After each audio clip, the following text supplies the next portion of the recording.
तो चलिए आज हम बात करते हैं सदिश क्षेत्र के कर्ल के बारे में। Curl of vector field. तो इसके लिए सबसे पहले हम सदिश क्षेत्र के कर्ल का क्या मतलब होता है इसके बारे में इंट्यूशन ग्रो करेंगे तथा उसके बाद वक्र रेखीय निर्देश तंत्र में सदिश क्षेत्र के कर्ल को ज्ञात करना सीखेंगे, उसका गणितीय व्यंजक ज्ञात करना सीखेंगे।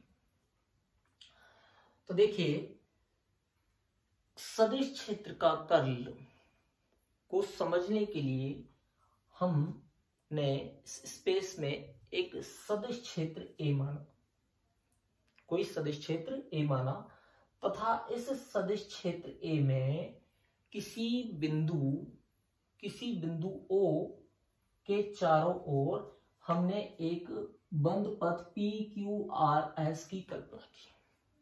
तो सदिश क्षेत्र ए में अगर कोई बिंदु हम अपनी इच्छा से कोई बिंदु O स्थित माने तो इस बिंदु के चारों ओर अगर काल्पनिक बंद पथ PQRS, इसके अनुदिश यदि रेखा समाकलन A.dl का मान ज्ञात किया जाए तो हमें यह पता है कि हम सब ये जानते हैं कि इस रेखा समाकलन का मान इस बंद पथ द्वारा परिबद्ध क्षेत्रफल के अभिविन्यास ओरिएंटेशन पर निर्भर करेगा तथा इस बंद पथ के अनुदिश रेखा समाकलन का मान सदैव बंद पथ द्वारा परिबद्ध क्षेत्रफल के लंबवत दिशा में अधिकतम पाया जाता है।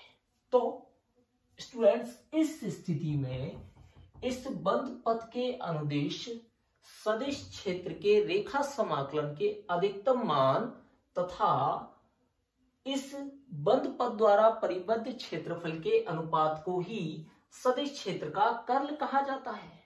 और स्टूडेंट्स, यह एक सदिश राशि होती है जिसकी दिशा को व्यक्त करने के लिए हमने यहाँ एकांक सदिश n कैप का प्रयोग किया है तथा इस कर्ल A की दिशा अर्थात n कैप की दिशा सदैव बंद पथ द्वारा परिबद्ध क्षेत्रफल के लंबवत दिशा में ली जाती है, लंबवत दिशा में मानी जाती है। ठीक है, अब हम कर्ल A के बारे में इंट्यूशन ड्रॉ करने के बाद वक्र रेखीय निर्देश तंत्र में इसका मान ज्ञात करने के लिए, इसका गणितीय समीकरण ज्ञात करने के लिए हमने माना कि सदिश क्षेत्र A में एक वक्र रेखीय निर्देश तंत्र स्थित है जिसके तीन वक्र U1, U2 और U3 है। तो स्टूडेंट्स, अब हम इस वक्र रेखीय निर्देश तंत्र में सदिश क्षेत्र A को लिख सकते हैं। सदिश A बराबर E1 cap A1 plus E2 cap A2 plus E3 cap A3। जैसा कि हमने पहले के लेक्चर्स में सीखा है कि किसी वक्र रेखीय निर्देश तंत्र में सदिश क्षेत्र को किस प्रकार लिखा जाता है, ठीक उसी प्रकार हम इस वक्र रेखीय निर्देश तंत्र में सदिश क्षेत्र A को घटक रूप में लिख सकते हैं। स्टूडेंट, चूंकि कर्ल A भी एक सदिश राशि है अतः इस कर्ल A को भी घटक रूप में इस प्रकार लिखा जा सकता है। माना कि U1 वक्र के अनुदिश कर्ल A का घटक कर्ल A of 1, U2 अनुदिश curl A of 2 and U3 घटक कर्ल A of 3 से डिनोट किया जाता है। तो हम एक एक करके इस कर्ल A के अर्थात सदिश क्षेत्र के कर्ल के अलग अलग घटकों को प्राप्त करेंगे तथा फिर अंत में इन सभी घटकों का यदि सदिश योग कर दिया जाएगा तो हम वक्र रेखीय निर्देश तंत्र में सदिश क्षेत्र के कर्ल की गणितीय समीकरण प्राप्त कर सकते हैं। तो इसके लिए सबसे पहले हम U3 घटक कर्ल A का U3 घटक प्राप्त करेंगे। कर्ल A के U3 घटक को गणना द्वारा प्राप्त करने जा रहे हैं। अतः इसके लिए हमने U3 वक्र के लंबवत दिशा में एक पथ OLMN की कल्पना की तथा यह बंद पथ U2 और U1 वक्र रेखाओं से मिलकर बना है। यह बंद पथ U2 और U1 वक्र रेखाओं से मिलकर बना है। स्टूडेंट्स, इस बंद पथ के अगर हम पथों को देखें, हम ये देखें कि इसमें टोटल कितने पथ हैं या कितने पथों से मिलकर बना हुआ है, तो हम देख सकते हैं कि यह बंद पथ 4 पथों से मिलकर बना है। OL पथ, LM, M से N तथा N से O। इन चारों पथों के अनुदेश सबसे पहले हमें सदिश क्षेत्र का रेखा समाकलन ज्ञात करना पड़ेगा। तो सदिश क्षेत्र का इन सभी पथों के अनुदिश रेखा समाकलन किस प्रकार से ज्ञात किया जाता है, इसके बारे में हम सीखते हैं। तो देखिए स्टूडेंट्स, O से L अगर इस पथ को देखा जाए तो इस पथ की दिशा U1 वक्र के अनुदिश, कौन से वक्र के अनुदिश है? U1 वक्र के अनुदिश। तो इस पथ के अनुदिश सदिश क्षेत्र का रेखा समाकलन ज्ञात करने के लिए सबसे पहले हमें पता होना चाहिए कि U1 वक्र के अनुदिश सदिश क्षेत्र का घटक क्या है। तो हम देख सकते हैं, हमें ज्ञात है कि U1 वक्र के अनुदिश सदिश क्षेत्र का घटक कितना है? A1। अब हम यह भी जानते हैं कि OL पथ जो कि U1 वक्र के अनुदिश है, इस वक्र के अनुदेश रेखा अल्पांश की लंबाई कितनी होती है? H1 du1। पिछले लेक्चर्स में हमने सीखा है U1 वक्र के अनुदेश रेखा अल्पांश की लंबाई कितनी होती है? H1 du1। तो अगर यदि इस घटक A1 को H1 du1 से गुणा करके लिख दिया जाए, A1 को H1 du1 से गुणा करके लिखा जाए, अर्थात A1 H1 du1, तो यह हमें OL पथ के अनुदेश सदिश क्षेत्र के रेखा समाकलन के मान को देगा। अर्थात A1 H1 du1 OL पथ के अनुदेश सदिश क्षेत्र के रेखा समाकलन को व्यक्त करेगा। ठीक है स्टूडेंट्स, अब हम OL पथ के ठीक सम्मुख स्थित पथ MN को देखें, तो इसे देखने पर हमें ये पता चलेगा कि MN पथ जो है वो OL पथ से U2 वक्र के अनुदेश H2 du2, U2 वक्र के अनुदेश H2 du2 दूरी चलने पर प्राप्त होगा। तो स्टूडेंट्स, यहां पर भी रेखा समाकलन का मान ज्ञात करने के लिए हमें क्या करना होगा? सबसे पहले हमें ये जो OL पथ है, इस OL पथ के अंदर जो हमने रेखा समाकलन ज्ञात किया है, इस रेखा समाकलन में हमें U2 दिशा में परिवर्तन की दर ज्ञात करनी होगी, जो कि क्या होगी? Del of A1 H1 du1 upon H2 del U2।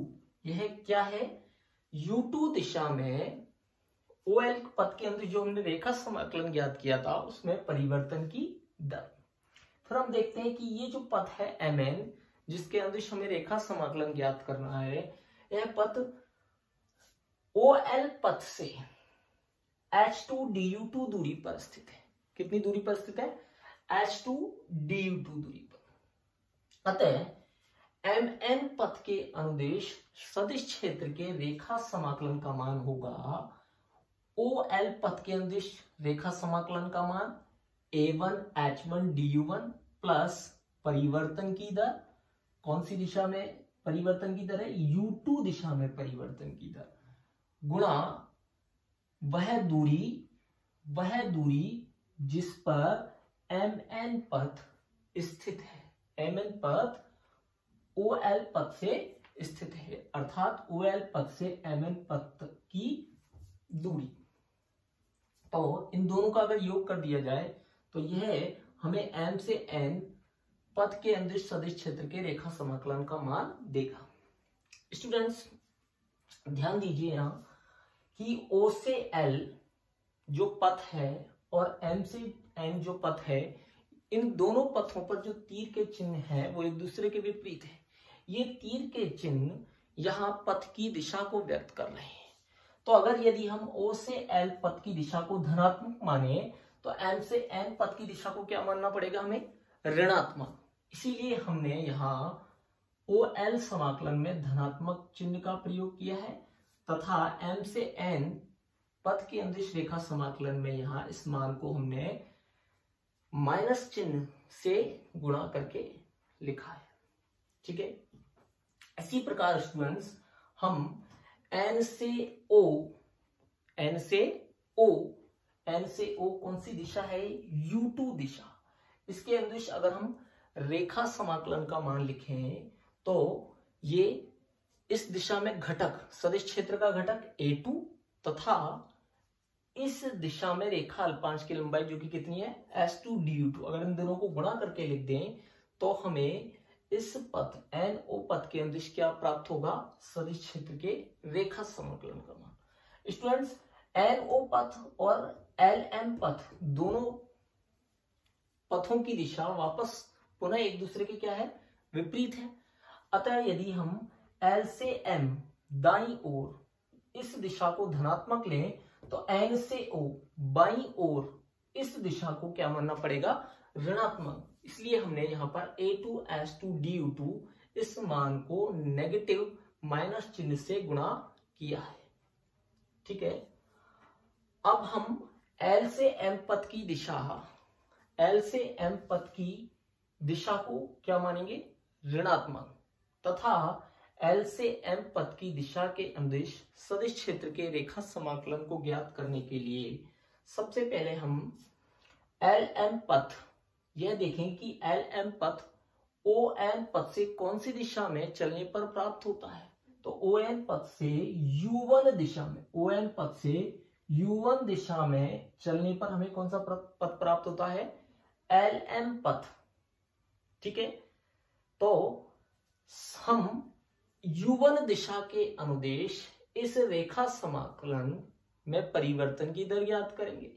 तो A2S2 du2 इस रेखा समाकलन में U1 दिशा के अंदिश परिवर्तन की दर क्या होगी, del of A2S2 du2 upon H1 del U1।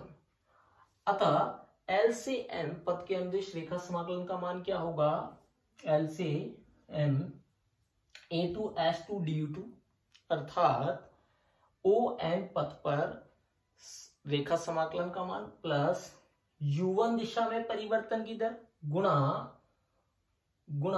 ON तथा LM पथ के मध्य दूरी रेखा अल्पांश की लंबाई H1 du1। ठीक है, तो इस प्रकार हमने U3 वक्र के लंबवत स्थित पृष्ठ जो कि 4 पथों से मिलकर बना हुआ है, उन चारों पथों के अंदिश हमने रेखा समाकलनों के मान ज्ञात किए। अगर इन सभी रेखा समाकलनों के मानों को जोड़ दिया जाए तो हम इस संपूर्ण पथ OLMNO के अनुदिश रेखा समाकलन का मान ज्ञात कर पाएंगे। तो अगर हम इन चारों समीकरणों को पथ OL, ठीक है, पथ LM, पथ MN तथा पथ NO, इन सभी चारों पथों को जोड़कर गणना करें तो हम देखते हैं कि प्लस A1H1 du1 ये माइनस A1H1 du1 से कैंसिल आउट होगा। इसी तरह से माइनस A2S2 du2 यहाँ प्लस A2S2 du2 से कैंसिल आउट होगा तथा इन चारों रेखा समाकलनों को जोड़ने पर जो हमें मान प्राप्त होगा वो होगा del of A2S2 upon del U1 minus del of A1H1 upon del U2 multiply by du1 and du2। तो स्टूडेंट्स अभी तक हमने सदिश क्षेत्र A के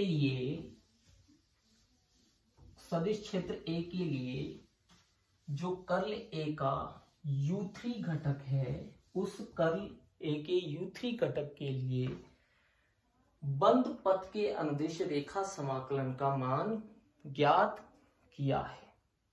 अब हम कर्ल ए की परिभाषा का उपयोग करके कर्ल ए की परिभाषा का उपयोग करके कर्ल ए के U3 घटक को ज्ञात कर सकते हैं, जो कि इस प्रकार से है।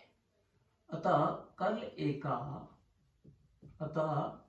ए का U3 घटक, कौन सा घटक स्टूडेंट्स? U3 घटक, ठीक है।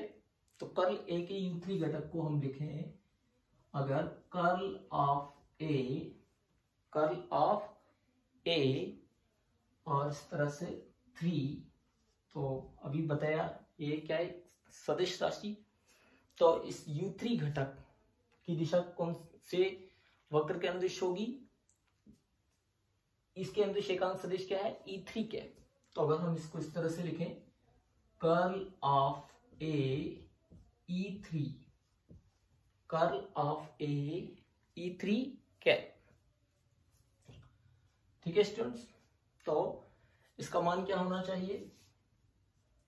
1/ds। तो इसका पृष्ठीय क्षेत्रफल कितना है? OLMN पथ का H1 DU1 को किससे गुणा कर देंगे? H2 DU2 से। तो 1/H1 H2 DU1 DU2 और मल्टीप्लाई बाय बंध पथ का रेखा जो समाकलन है, बंध पथ का रेखा समाकलन। तो बंध पथ क्या है हमारे पास? OLMNOA.dl, ठीक है स्टूडेंट्स। तो अगर हम यहां से समीकरण 2 से इसका मान रखें तो हमें क्या प्राप्त होगा? कर्ल ए का U3 घटक 1/H1 H2 DU1 DU2, यहां ये मान रखा जाए तो del of A2 H2 upon del U1 minus del of A1 H1 upon del U2 multiply by DU1 DU2। तो यहाँ DU1 DU2 कैंसिल आउट होगा और हमें कर्ल ए का जो U3 घटक मिलेगा वो प्राप्त होगा 1/H1 H2 multiply by del of A2 H2 upon del U1 minus del of A1 H1 upon del U2। Set equation number 3। तो स्टूडेंट्स, ये हमने कर्ल ए का U3 घटक प्राप्त किया है स्टूडेंट्स। इसी तरह से गणना करके हम कर्ल ए के अन्य घटकों को भी प्राप्त कर सकते हैं, ठीक है। लेकिन हम यहाँ कर्ल ए के बाकी अन्य दोनों घटकों को समीकरण 3 के आधार पर ही लिख सकते हैं, बिना गणना के सीधे ही लिख रहे हैं। तो इसी प्रकार कर्ल ए का U1 घटक, अर्थात कर्ल ए का U1 दिशा में घटक, जो कि होगा कर्ल ए ऑफ 1, ये पहला घटक है U1 दिशा में, इसलिए इसको 1 नोटेशन से यहाँ पर हम डिनोट करेंगे। और देखिए समीकरण 3 को अगर ध्यान से देखा जाए तो इसी के आधार पर इसका हम फर्स्ट घटक लिख सकते हैं, जो कि फर्स्ट घटक क्या होगा? देखिए स्टूडेंट्स, यहाँ क्या लिखा हुआ है तीसरे घटक में? कर्ल ऑफ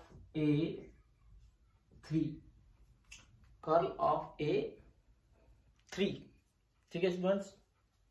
तो यहाँ क्या लिखा? 1/H1 H2। तो इसके पहले घटक में लिखा होगा 1/H1 H2, तो इसका पहला जो घटक होगा वो होगा 1/H2 H3, H1 H2 फिर H2 पर यहाँ कंप्लीट हुआ, खत्म हुआ, तो यहाँ स्टार्ट करेंगे H2 से, फिर H2 के बाद H3, ओके, सीक्वेंस से यहां पर जो अवकलन फैक्टर लिखा जाएगा वो किस तरह से लिखा जाएगा, देखिए डेल u1, नीचे क्या लिखा हुआ u1, तो यहाँ ये पहला जो स्केल गुणक है यहाँ वो लिखा हुआ है, तो यहाँ लिखा जाएगा del of del u2, del of del u2, तथा ऊपर जो लिखा जाएगा वो होगा इसका जस्ट अपोजिट A3H3 माइनस, इसको रिवर्स कर दीजिए, del of A2H2 upon del U3, set equation number 4।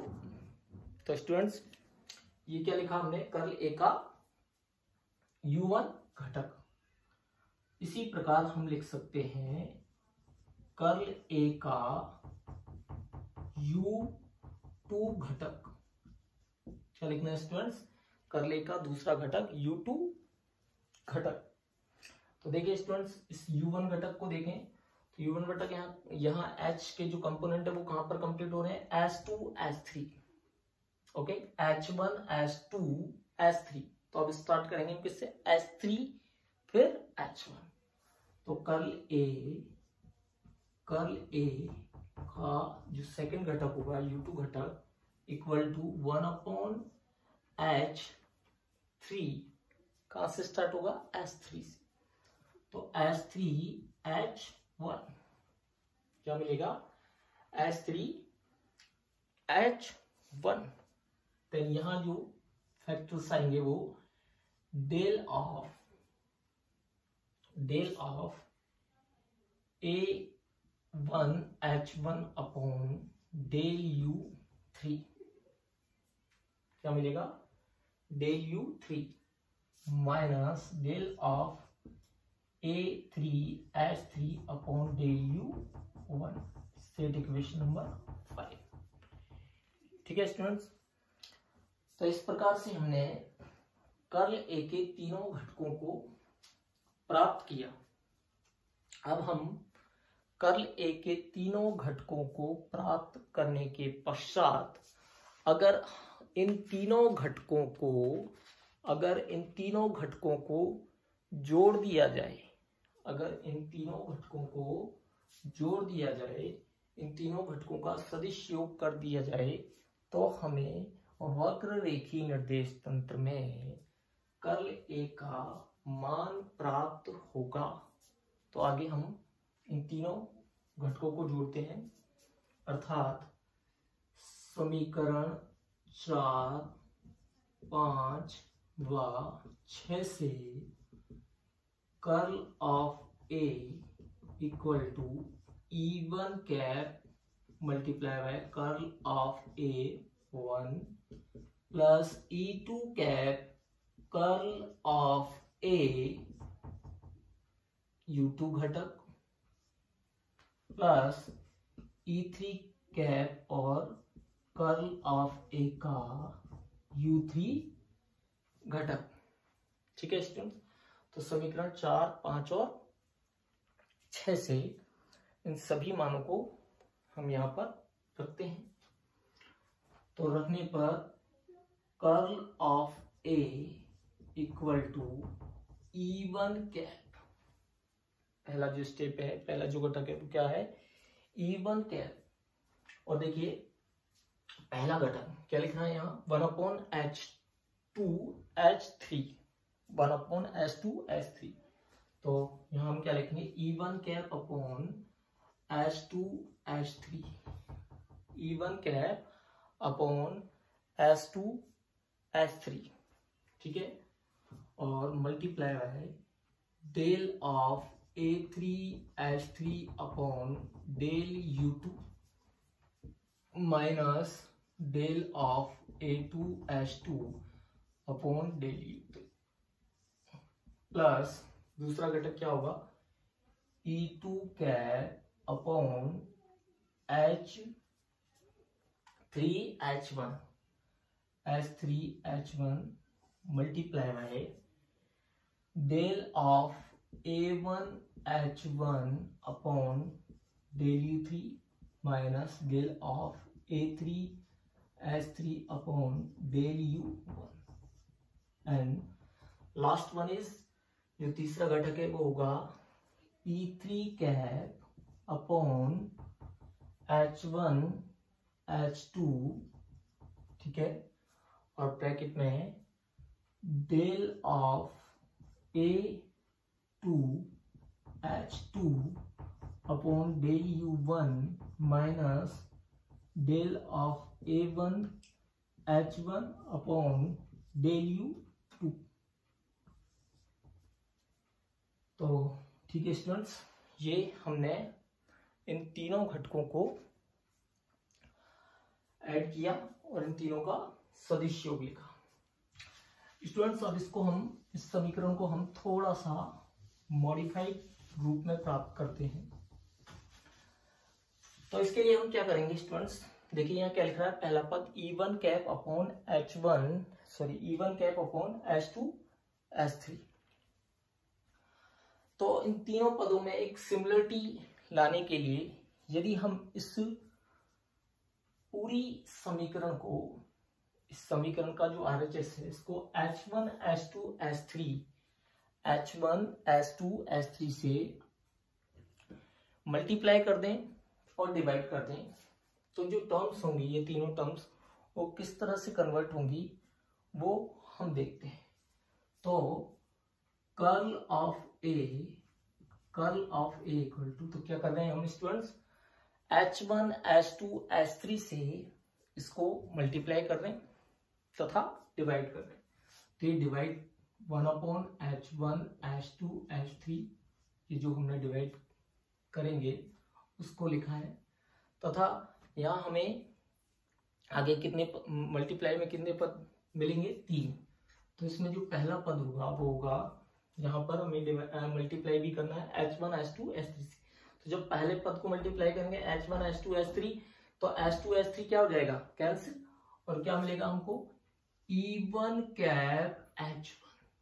तो पहले पद में क्या मिलेगा, E1 कैप H1, और साथ में ये फैक्टर, ओके, साथ में ये फैक्टर मिलेगा हमें del of A3 H3 upon del U2 minus del of A2 H2 upon del U3। ठीक है स्टूडेंट्स, ये फर्स्ट टर्म। इसी तरह से सेकंड टर्म क्या होगी हमारी, प्लस देखिए H1 H2 S3 से जब इसको मल्टीप्लाई किया जाएगा तो S3 S1 कैंसिल, और क्या मिलेगा, E2 cap H2 multiply by del of A1 H1 upon del U3 minus del of A3 S3 upon del U1। ठीक है स्टूडेंट्स, और जो लास्ट टर्म मिलेगी हमें, तीसरा पद, वो मिलेगा E3 cap H3, H1 H2 cancel होंगे, and multiply by del of A2 H2 upon del U1 minus del A1 H1 upon del U2। ठीक है स्टूडेंट्स, तो ये हमें कर्ल ए का मान प्राप्त हुआ वक्र रेखीय निर्देश तंत्र। स्टूडेंट्स, ये जो कर्ल ए का मान है, अगर हम इसको सारणिक फॉर्म में लिखें तो इसे हम इस तरह से भी लिख सकते हैं, कर्ल ऑफ ए सारणिक रूप में curl of A equal to, जो सारणिक होगी डिटरमिनेंट, यहाँ first E1 cap H1, second क्या है यहाँ E2 cap H2, and third यहाँ एक अंक सदिश के साथ जो टर्म है वो E3 कैप S3।